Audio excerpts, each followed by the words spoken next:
Good afternoon, classmates. Good afternoon, Ma'am Atal.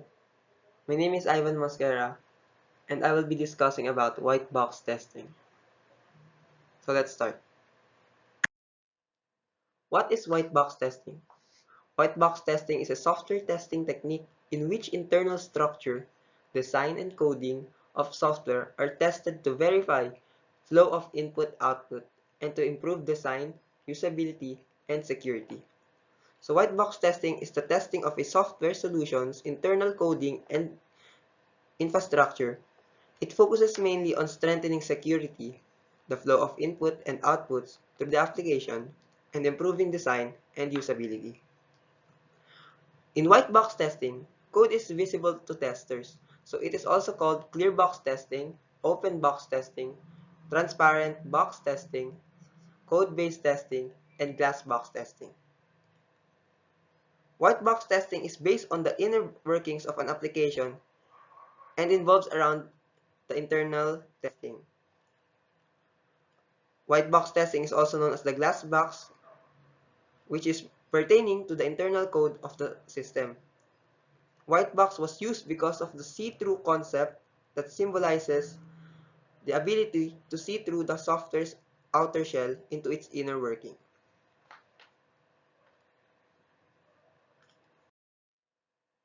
What do you verify in white box testing?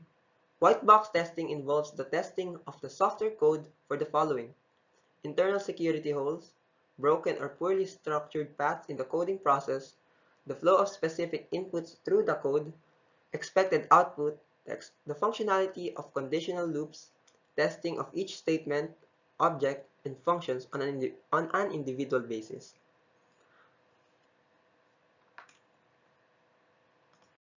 How do you perform white box testing? There are two steps. Step 1. Understand the source code.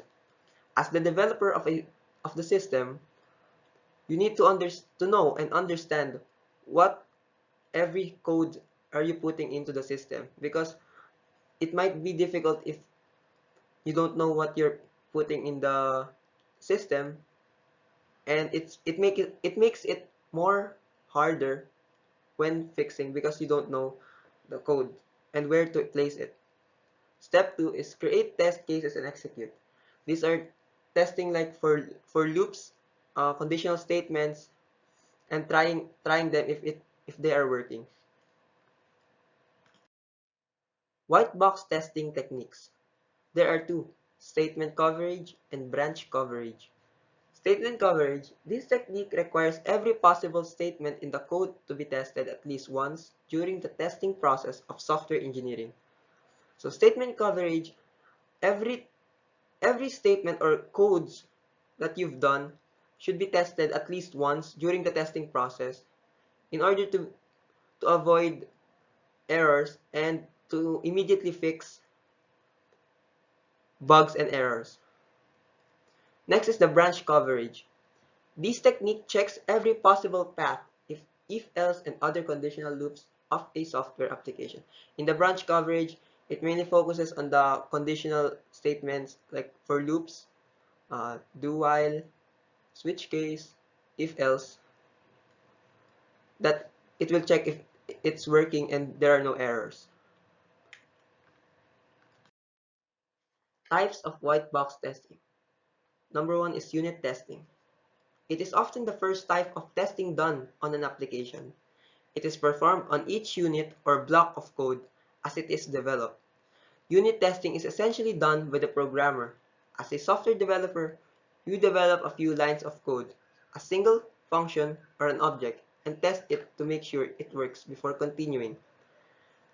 In unit testing, the programmer tests blocks of codes that is being developed in order to see if there are errors and it is working properly before continuing to create another function or an object in the system. Number two is testing for memory leaks. Memory leaks are leading causes of slower running applications. A QA specialist who is experienced at detecting memory leak is essential in cases where you have slow running software application. So in white box testing, it also tests for memory leaks. It finds if there are memory leaks that will cause for your system or application to run slow. White box testing tools. Below is a list of top white box testing tools. Parasoft JTest, Eclema, NUnit, PyUnit, HTML unit, and CPP unit. Advantages of white box testing. Code optimization by finding hidden errors. White box test cases can be easily automated. Testing is more thorough as all code paths are usually covered. Testing can start early in SDLC even if GUI is not available. That's all and thank you for listening.